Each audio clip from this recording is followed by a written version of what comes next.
Welcome to Monster Monday, continuing on with the Dracula-a-thon. The Dracula's on. Yep. Took a break from the Japanese, and now we are all the way over in merry old England. Yes. So, Dracula, Prince of Darkness, or Dracula 3D. No 3D. No 3D, not this one. Okay, so we got Christopher Lee returning to the titular character. We got rid of the Count from the last one. He is dead and gone. I guess he's not coming back, but we got Dracula back because it's Dracula. You got to bring Dracula back, right? Yeah.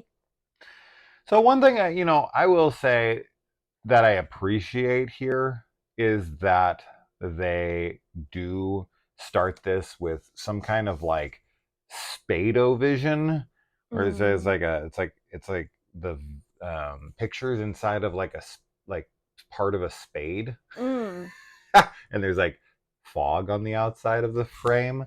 It's an interesting like framing of the previously on footage. So they do address that though. They address Van Helsing burning him up, him turning to ash, and the writers, instead of just saying he's back, right, like not even bothering, right, just being like he's here, right, and just being like, because does it really matter? Like with these films, I feel like they could have just made it Dracula, and like, but because it's Christopher Lee, because it's a Hammer horror film, because it's Terrence Fisher returning as the director, and Christopher Lee, as I said, coming back as Dracula, there needs to be a reason. There wants how. I don't know. Like for instance, in Friday the 13th, Part 8, Jason is hit by the toxic waste that flushes the sewers of New York every night.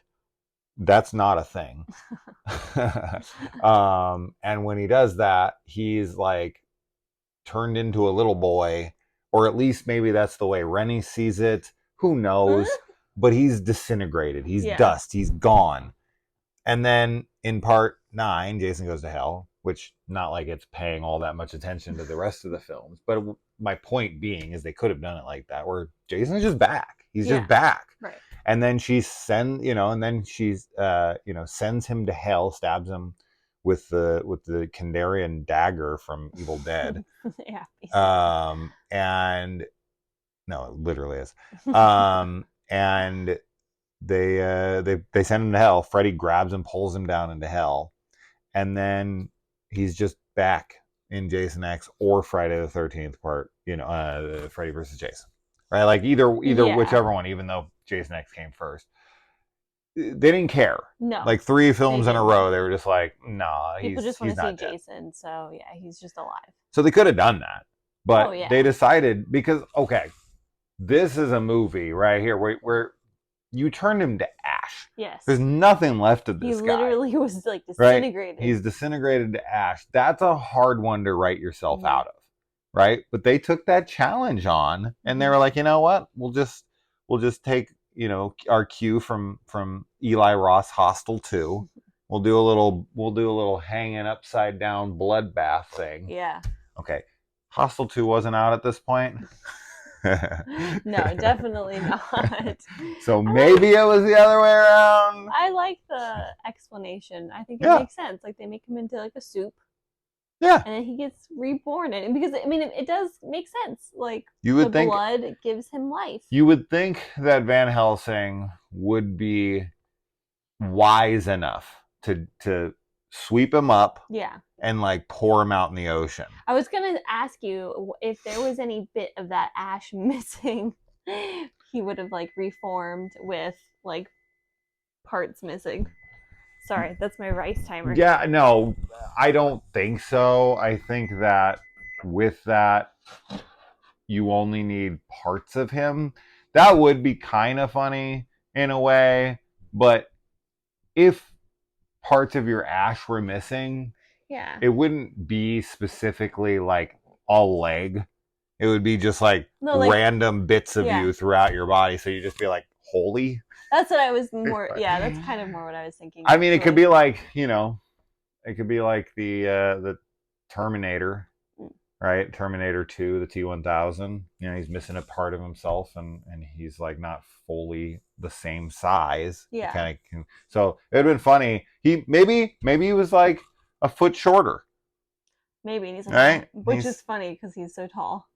He comes back. He's like 3 feet tall. He's like, where the hell's the rest of my stuff? He's from what's his name? Oh my god, Buggy. Yeah. From One Piece. Yeah. Buggy when he loses his like arms and his legs and he has to put his like hands against his. That's Dracula. Yeah, that's Dracula. I like that. Yeah, I think they could do a good job of explaining how he comes back.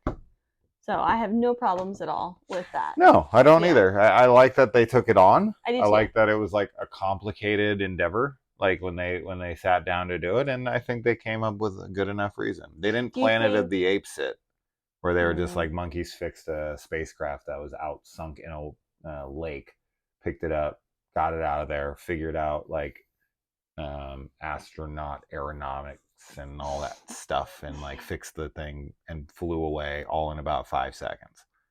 Yeah, that's plausible. Yeah. and they're monkeys, by the way. Yeah. Anyway, what?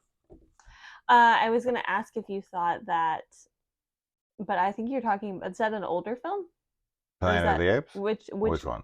I don't know, the one you were just talking about. That's not one I saw, was it? No, you've not seen one. I was gonna say no, because that's an older film. It's the third of the original 5. What I was gonna ask you was, do you think that they took more time with like explaining how the villain would come back because people were more intelligent with watching movies? Even though I think in our last was it not our last conversation that we had where we were like, maybe it wasn't for the Hammer films, but where we were talking about how like people would see things just one time. Yeah.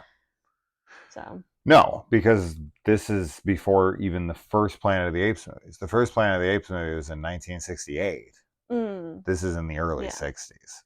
Right, so this is before even the first. Yeah, so I was wondering if they maybe were like, well, people will like be upset if we don't explain it because they pay attention to those things. I mean, yeah, I think that there's like a serialized version of this story, and you know, if they didn't want an Annie Wilkes in the audience, he didn't get out of the cock-a-doodie car. Yeah.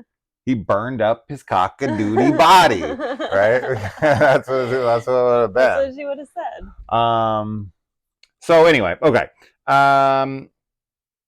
As far as Dracula being voiceless in this, so there is a little back and forth in the trivia on this, where Christopher Lee's memory and recollection, which I trust because Christopher Lee had a wonderful memory. He was a brilliant scholarly man.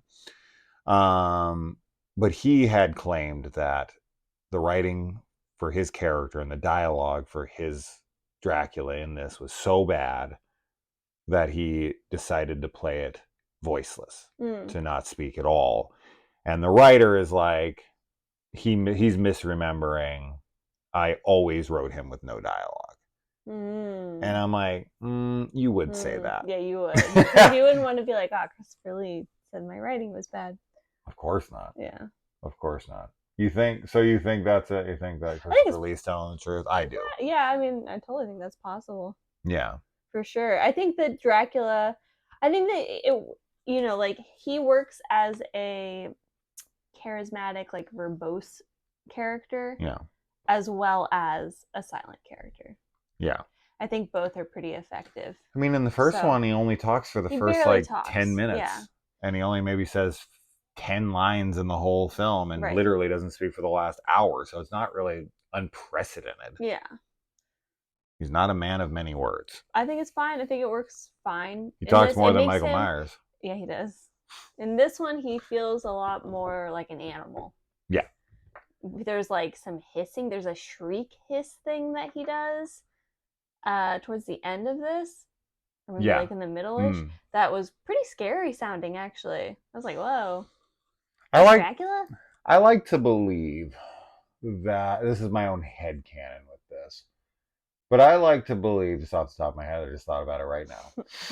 So it's not like I've been believing this for a while. This is now what I want to believe. So remember in Buffy the Vampire Slayer when Angel is killed? Yeah. And they bring Angel back. And Angel says that he was burning in hell for all the time that he was gone, Yeah. and their time is compounded.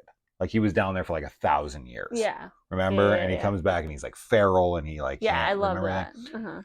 So that's kind of what I thought was happening here. Like when Mm. Dracula comes back, he's been like in hell. So he's just And so kind of he's like feral and he doesn't Hmm. remember his language yet. Like Mhm. he's still trying to like remember where he's at. He's pissed off that he was killed. And Yeah. he's taking that out on everyone I like around that. him. That's a good head canon to have. Yeah. Yeah. I like that a lot. Thanks, Buffy. Thank you, Josh. Or Angel. No, we don't thank Josh Whedon. He's been canceled. We don't talk about him anymore.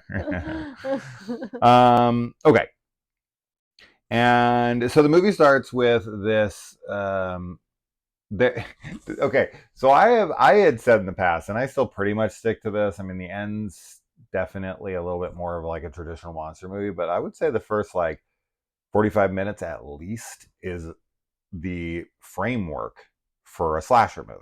It's very, very similar. You've got like the young couples that are on like a road trip, and there's like a literal old man who like comes and warns them not to go to a specific place, and then like their cabbie takes them out and is like, I won't take you there. Yeah. And he like, you know, pulls a gun on them, and they then, you know, he takes off and he's like, I'll pick you up later. You know, like, I'm not doing this because I'm a bad guy. I just won't go anywhere near there. And they decide to go to that place. And when they get there, one of them is like hung upside down and insanguinated. Yeah. And like, it's very slashery. It is, for sure. And I like that. And it's funny too, because like when we meet them, I don't know how old they're supposed to be. They're probably like 30, but they look like they're 40. But that's just this time period. Yeah. But I think they're supposed to be like early 20s. But one of them is like, I guess it's like ale or beer, but I thought at first it was wine, but he's doing one of those like yard glasses that you see at like the Yard House, or like down in Vegas where they have those like ridiculous ones, the ones that people wear around their necks. Insane. And he's just like chugging this thing. Yeah. And I was like, gee, even back then. Yeah, even back then. They were like, chug. I'm surprised he wasn't doing like a keg stand when we first came in. He basically was. Yeah, he's like ready to party. Yeah. But even still, he comes back and he's like, I'm composed and I can do whatever and blah blah blah. Sure, of course, he has to put on that front. But yeah, but like he acts like totally fine. He does. He doesn't act belligerent or anything. But she's all like his sister. His sister-in-law. Is it his? Yeah, you're right. Sister-in-law. Yeah, because it's his brother. Yeah. And then she's like all embarrassed and like mortified that he would do She's that. A proper lady. Yeah. Yeah. She definitely is set up in the beginning to be the most dislikable one. Absolutely. But dislikable? Unlikable. Unlikable is a real word. Is not a word. It's been a little while since we created a word. We were on a roll there for a few videos. Friday videos. We've gotten boring. You know, it's because I feel like because I'm like actively learning another language now. Sometimes my brain is like weird with English. Excuses. But she ends up becoming the more relatable one because she's the voice of reason. You know, she's like, no, we're not going to go to that castle. Yeah. We should not go there. We were warned not to go there. And then when they get there, she's like, something's wrong. Like, why was a carriage without a horseman, like a whatever, a carriage driver? Why was that sent for us? Like, she's very suspicious. And everybody else is like so chill and accepting with it. They're just like, yeah, of course this is for us. So how do you know that she's not like that with absolutely everything? Well, they do say that though, because they're like, she's so picky, and anytime we go anywhere, like if we're not in England, she's like weird about things. So yeah, they totally write her off because she is hard to travel with. The boy who cried wolf. I do think that in this case, I would be on her side. Sure. I think I think even if she was somebody who was like that, I think in this situation, you should agree with her. Like, even without knowing the outcome. Yeah. Just like the setup alone is definitely a suspicious setup. Tying this to slashers even more, when the old man comes in to tell them about this, he refers to him as the boogeyman. Mm-hmm. So I was like, dude, this really is. I think people were watching these. Of He's course, these are like inspiration for what became. he's like a pastor or Yeah. whatever from some other town, but it's funny how he like because he comes in and then he starts like shit talking like everybody there because they have like garlic hung up Yeah. and he's like he's been dead or like the beast's been dead or whatever like and he Right. like just So, kind of starts making fun of them and being really but like then he also tells them like, don't go by the castle. he tells the travelers not to, but I'm talking about like the townspeople there. Like he comes and is like, I'm gonna warm myself by the fire in your place, like go get my course and all this stuff. And like I don't know, he's very demanding for how critical he's being of them. I didn't really completely understand the opening. I think we were like talking or Mm. something. But there's like a lynch party happening where they're trying to kill this chick, and he like comes in and stops them from doing it. Mm. And I wasn't 100%. I think they're doing like witch trials basically because of the people in the area, and he's like telling them like, no, she's not a vampire. um Mm. so I'd have to look this up. But he also seems to be very knowledgeable because like he knows what a vampire is and isn't. A prologue replays the final scenes. The main story begins as Father Sandor prevents local authorities Yeah. from disposing of a woman's. Oh yeah, it's a corpse. That's right. She's not dead. She's not alive. But yeah, they're gonna cut a stake through her heart and all that. Sandor chastises the presiding priest for perpetuating the fear of vampirism and reminds him that Dracula was destroyed 10 years. So I So mean, he's been Dracula's been dead for 10 years. And if yeah. it's compounded, like we had said, I mean, He's how been long is down there Angel a gone? long time. Like Angel's not. few months or Something something, like that. right? And he's been Like like, so 1,000 years. So, like, Dracula's been down there for like 100,000 years. crazy. Yeah, Then he he would would be be. like, I don't speak any language. No, he wouldn't know the Um, language. but it's weird though because that father though at the end is the one that like kills the sister-in-law when she's been turned. Mm-hmm. He's like, come in here and watch us dispose of this. Yeah, So but at that it's point, he knows. yeah. So, the other one, he's like, no, you guys are just crackpots. There's no signs, because I think he Right, but checks the body, right? but yeah, it's like okay, if you know vampires are real and people are like trying to prevent vampires, like a better safe than sorry. First of all, like what, like you're gonna stab a stake through somebody's heart. It's not like you're gonna see that after. Like you can put clothes on top of it and then they're buried. You know what I mean? So there's that. But then also, wouldn't you want to like educate them on like what to actually look for? Because he's like, don't perpetuate the myth, but it's not a myth. And like he clearly knows that it's not a myth. Yeah, That's why he's warning them not to go to the castle too, because he's like, right. that's where That's what I said. Dracula is. Yeah, So I just think his character is so like it's a confusing character to me. yeah, He's kind of all over the place. yeah. I agree with that Yeah. for sure. And also, I don't understand what turns you into a vampire in this lore, Yeah. because in the other ones, people who are bit Mm-hmm. turn. They die and they come back, and the girl is like digging them up. In the last two movies, that's happened with it. Like everyone who's bitten and died, they come back. But then in this one, with the sister-in-law, when she's turned, Dracula like comes into her room and cuts his chest open and makes her drink from him, which is typically how a person is turned into a vampire, is by drinking from their host, right? Drinking from the master. And in the other ones, they're just bit and turn. So like, why not just bite her? She'll turn, right? Like that. That's Yeah. what I don't understand. That.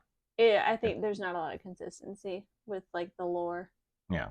Mm-hmm. Because it makes more sense that he has to actively turn them, because every time he feeds, he's turning someone into a vampire. And if he's out for hundreds of years doing this, there'd be so many vampires, because every vampire who did it to someone else, it'd be a compounding thing, right? And it would just be like, when your teacher's like, I'll double your penny for like, Yeah. the next few weeks, and I'll be a millionaire by the end of the month. And you're like, what? And it's like 1 penny times 2 times 4 times 8 times. That's how many vampires. And it's just like, that's how it would be. And no. So it has to be that they that drink they want their blood. either A, it has to be like the main vampire because the only one who can make new ones, right? Or like once you, I don't know, something. Once you master it, or like you maybe at a certain age you get like your like your other teeth. There's something. The vampire turning teeth. Yeah. If you live long enough, after like 100 years, you lose your training wheels. Yeah. And then these new things that come through. You're like, yeah, I can finally make friends. I actually like that. Like you get these like kind of like trainer ones to start, and those don't do anything. They can just suck blood. But then after like 100 years or so, those fall out. And when those fall out, then you become like a legit vampire who can like turn people if they want. Yeah. Anyway, I don't know. I'm just making shit up off the top of my head. And just, well, I'm always reminded, even though, I don't know, we do live in Arizona and I do see people walking around with guns on them quite often. Just casually walking into like when we were watching Anne with an E with the girls just the other day. Yeah. And one of the characters walks into the school. He's a child. Yeah. And he has a rifle on his back and he just walks in. But this, the guy walks in, the priest, and he has a freaking rifle over his shoulder, and he just walks into the bar, and he's just hanging out with a rifle on his back. Could you imagine being in a bar and someone just walks in with a rifle thrown over their back and is like talking about the boogeyman and like don't go anywhere, and like, bro, check please. Yeah, I'd be gone. Be like, bye. I would just use that as an excuse to not pay the check at all and just be like, bye. I'm richer than I was about to be. Drinks are on him. Okay. And oh yeah, she's the total stick in the mud because he's like trying to buy rounds for everybody, and she's like, that's the second time. Like they just think that we're rich. Yeah. You freaking asshole. She says something really stupid too in response to that. She does. I forget what it is. They just think that you're dumb or something. And I'm like, what? Why would they think that the man buying them drinks is dumb? Yeah, like he's like a pushover or like, whatever. Super lame. So yeah, their taxi guy punches them out, pulls a knife on him, and then he's like, I'll be back tomorrow for you. I know. I love it. I was like, he's not a bad guy. He's just scared, and he's like, listen, I will kill you if I have to, but I'm also not going to let you die. It's funny because like when they got off of that, like off of the carriage, like when they get kicked out, like I think before you see, maybe I'm misremembering, but before you see that little like shack behind them or whatever, I'm like, what are these people gonna do in the woods in the middle of the night? Like, because obviously I knew that they were gonna go to the castle, but just like thinking of that scenario, like I couldn't imagine the sister-in-law like having to camp out or something. Like the clothing and everything is just so impractical for that. And then they're like, well, there's that shack that we're going to stay in. And I'm like, okay, I guess there's that. Yeah. I mean, they were going to go to the castle. And they decided, once the Phantom cab rolled up, which is cool. I really like that. Me too. There's a driverless coach. And they jump in thinking we're going to control these things. Yeah. And those horses... they were like, take them straight to Dracula's castle. Yeah. So they're conditioned, being forced to do this. How, I don't know. I don't know how that works because Dracula's not even back at that point. So there is no magic, and the guy who's taking care of things just as a human. So I'm not really sure how the supernatural elements are working there because Dracula's not even alive yet. So the horses, like what? The horses are just slaves to the master. Even in death.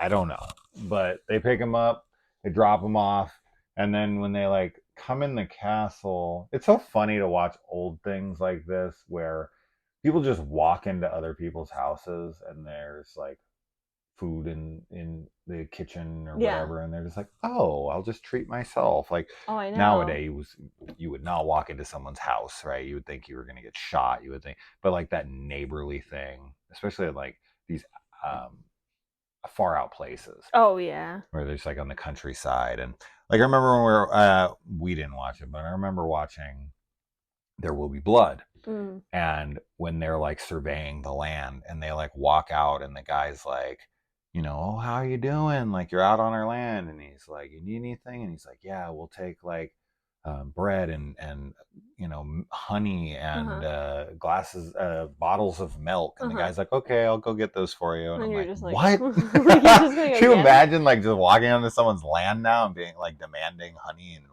milk? milk and bread. I think it's honey and No. milk for sure. I don't remember if bread is one of the things, but yeah.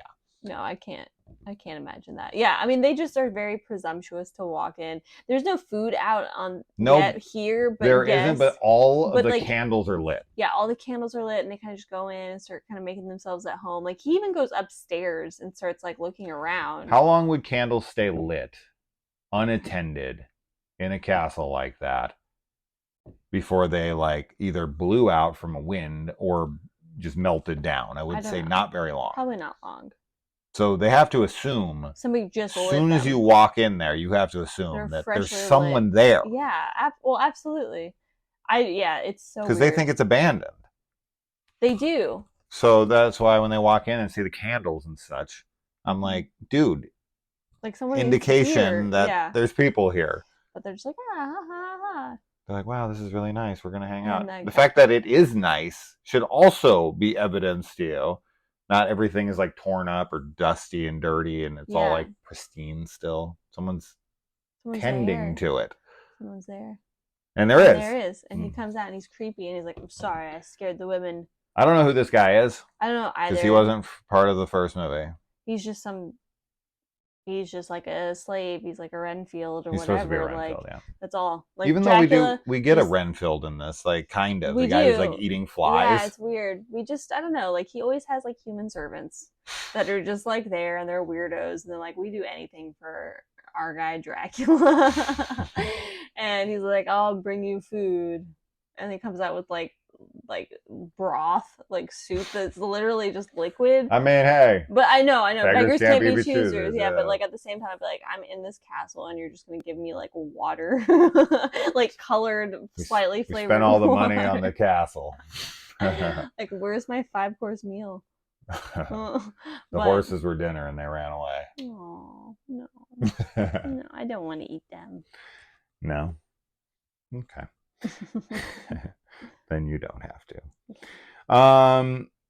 Yeah, they like go into their rooms and the bags are already put away and stuff. Like, yeah, dude, like red flags. I know. He's like totally fine with it. He's just like, oh, that's weird.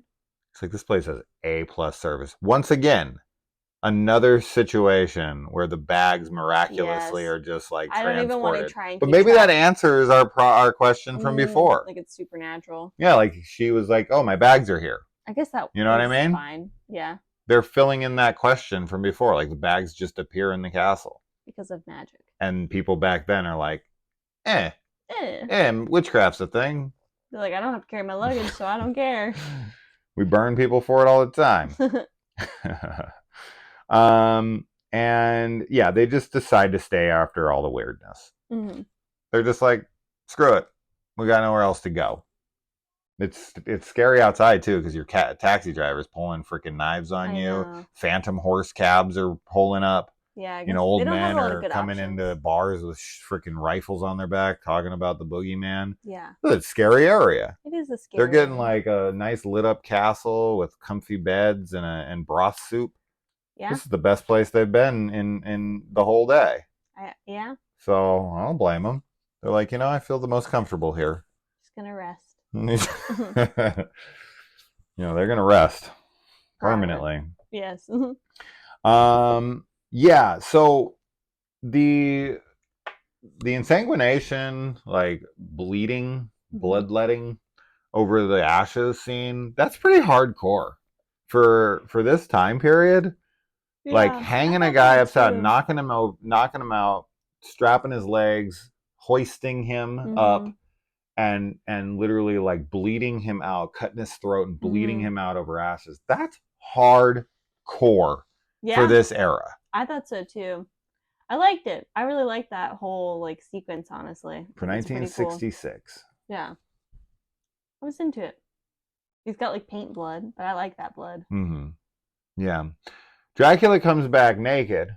We can see like his arm and everything, and At least I'm thinking he's naked. It appears that he's naked, but somehow he's wearing a ring. I don't know where the ring came from. I don't know what the But ring he's all. Other than that, it looks like he doesn't wear clothes in that scene, which that would make sense. But the ring, part of his body. is It's just his part. yeah. Maybe it was in the coffin with him. I think it was somewhere. I think it was. It was in there, and it just formed onto his like finger. they showed like the picture of it, or like in the beginning of it, like on the ash on his Okay. ring. So I guess it. So he couldn't have just like reached over and like slipped it on. Maybe. No, but I mean, like in that scene, that would have been cool. Yeah. Like he reaches up and like grabs it and slips it on his finger. That actually probably would be pretty stupid. So just him coming back with it on there. That's fine. So another thing that they have a problem with in this franchise is like Dracula's strength is all over the place. It is. So like in the first one, Van Helsing is like pinned to the ground by Dracula. Dracula's about to bite into him, and Van Helsing's able to like kick him off of him. But then in other times where he's like wrestling people, and he's a little stronger, but not that much stronger. Like you can tell he's stronger, but it's like normal bigger guy strength. But then in other scenes, like in this, he grabs a sword and breaks it with his bare hands. And I'm like, bro, if you could break a sword or a saber with your bare hands, you could break someone's body with your bare hands. Maybe his like power is like surging in and out because he hasn't fed that much. But that wouldn't explain why he isn't able to crush Van Helsing easily, because at that point he was feeding to his heart's content. Yeah, you're right. It doesn't. Yeah.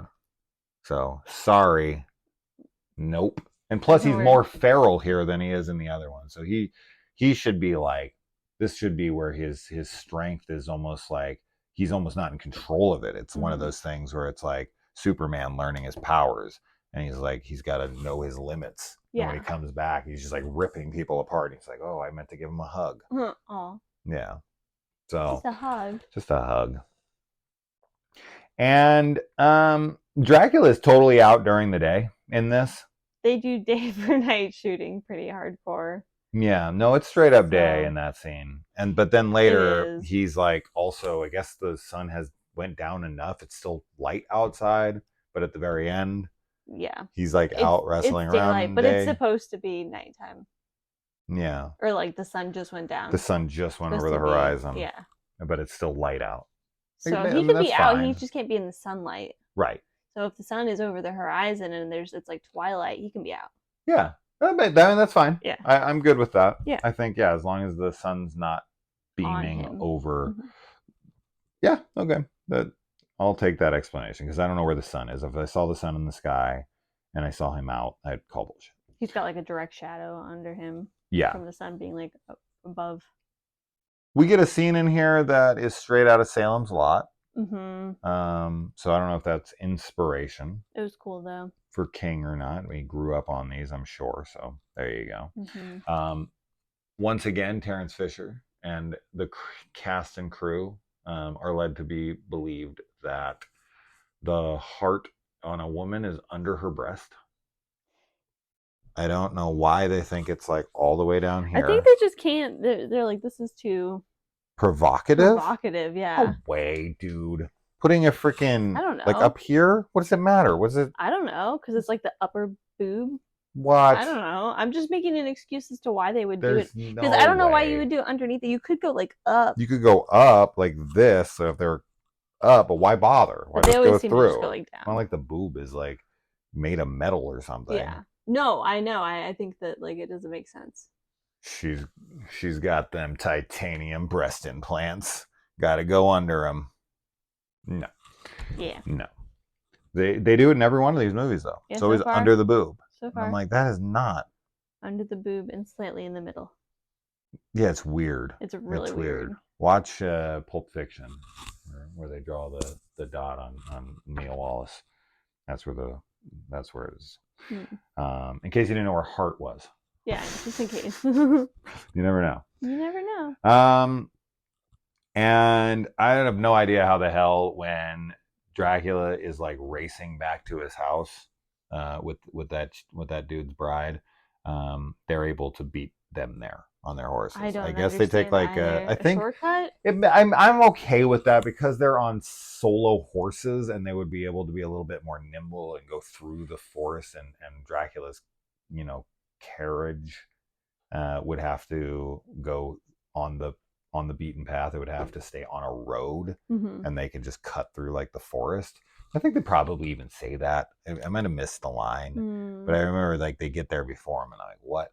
But I think the more I think about it, the 2 seconds I thought about it, them cutting through the woods on a a non-path, they could totally get there. But I guess that's fair. And he's with someone who knows the land. Right, so that works. If it was just him on his own, I'm like, how the hell do you know a shortcut? How do you know? Because the dude's there, I'll buy it. Yeah. Okay, we're answering questions. I'm good with that. And so sun goes down so fast. So fast. And then once again, Dracula is defeated way too easy. This guy's been around for like 1,000 years. How? When he's been back for like a day. And they're already defeating him. And they already defeat him because of running water? Yes. Bro, dude can't take a bath without dying? He cannot. Like, let me just draw you a bath, Dracula. He's like, I know, right? I mean, it's supposed to be that it's a river. Like, the river is the running water. Yeah. But why would you build your castle on your kryptonite? Yeah. He's like, how about by the river? Right. Yeah, I don't know. I don't have an explanation for why. Because you can't cross running water, which is I don't know what that is. I've never heard that. Maybe that's supposed to be frozen all the time. That's a new one to me. I have heard that before. I have not. I've heard it before with things other than vampires though too. Like just kind of evil in general. Like crossing running water is supposed to be like a protection. Like they could go over a bridge. I don't really know why. They can go over a bridge though. I don't know. Okay, because he's standing on ice and under him is the running water. Yeah. So it has to be the water touching him. It wouldn't make sense otherwise because he's literally standing over the running water. Kind of what happens, but not really. Like it doesn't really touch him. It just kind of like the ice starts breaking around him and then it like confines him into like one spot. Well, because he doesn't want to fall in. And then he falls in. That's what he's worried about. He's worried about falling in. But Dracula can like climb buildings. This is why doesn't he just to fix. Why doesn't he just turn around and scale the wall behind him? I know. Or turn into a bat. He shouldn't fly away. Things. I don't know. He's just like he's shocked. Or use your super strength to just jump over it. Yeah. Right? Any of those are good options. So dumb. It's a pretty dumb ending. It's a dumb death. And this time they were smart because they were like, oh, this is an easy ass one to bring him back from. Yeah, exactly. Right, some fisherman, just find him. You know who probably finds him? In Helsing. No. I always forget what people call him. What is that freaking term? Not a vagrant or a freaking vagabond? Fisherman. Hey, it's not a fisherman, but the dude who takes care of Michael in part 5. Oh yeah. Yeah. Yeah. He finds him. He finds Dracula. Back. That's just like his thing. That's his MO. Yeah, he likes to take care. Yeah, and Michael's the first one. I mean, they probably all get back, get with Michael, eventually, and they're like, "What'd you do, man? He takes care of us." Yeah. And Michael's like, "Oh, my bad, but I don't speak." Yeah, he's just like sign language with a knife. Yeah. So yeah, Hermit. Yeah. Hermit. Yeah, the Hermit from Halloween 5. He finds him. He does. And wouldn't that be funny if in part 4 it's a hermit who brings him back for a year and just takes care of him? That still might be the dumbest thing in the Halloween franchise, and resurrection exists. So congratulations. All right, guys. Prince of Darkness, not the John Carpenter film. No. What did you think about this one in comparison to the other two? I think I still like the second one the best. Yeah, me too. I'm sorry, I'm tired. I've been yawning this whole time, but this one's fine, I suppose. I don't like the ending. I think that I just don't like how Dracula's killed in this, but everything else I'm okay with. It's all fine. Okay. So, yeah. That's that. All right, guys. Until next week. I don't know when we're going to be recording next. If we don't record again between now and Thanksgiving, have a happy Thanksgiving. Yes. And we'll see you in the next one. Bye. Bye.